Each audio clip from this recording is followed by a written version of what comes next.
Vadodara faculty of fine આર્ટ્સના શિલ્પ વિભાગ દ્વારા આજરોજ ભવ્ય એન્યુઅલ ડિગ્રી શો 2026નું આયોજન કરવામાં આવ્યું હતું, જેમાં બીવીએ અને એમએફએ અંતિમ વર્ષના વિદ્યાર્થીઓની સર્જનાત્મક કલાત્મક કૃતિઓ પ્રદર્શન માટે મૂકવામાં આવી હતી.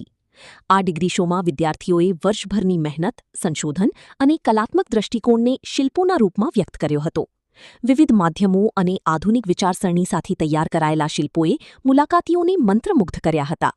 પ્રદર્શન માત્ર કલાદર્શન પૂરતું સીમિત નહોતું, પરંતુ તેમાં સામાજિક, સાંસ્કૃતિક અને આધુનિક વિષયોનું પણ પ્રતિબિંબ જોવા મળ્યું હતું. કાર્યક્રમ દરમિયાન કલારસિકો, કલાકારો, શિક્ષણવિદો અને નાગરિકો મોટી સંખ્યામાં ઉપસ્થિત રહ્યા હતા. ઉપસ્થિત મહેમાનો દ્વારા વિદ્યાર્થીઓની કૃતિઓની પ્રશંસા કરવામાં આવી હતી અને તેમની સર્જનાત્મકતાને પ્રોત્સાહન આપવામાં આવ્યું હતું. આ પ્રકારના પ્રદર્શનો વિદ્યાર્થીઓને પોતાનું કૌશલ્ય રજૂ કરવા માટે એક ઉત્તમ મંચ પૂરું પાડે છે અને ભવિષ્યમાં કલા ક્ષેત્રે આગળ વધવા માટે પ્રેરણા આપે છે. Bureau chief Jayesh Choksi, Vadodara.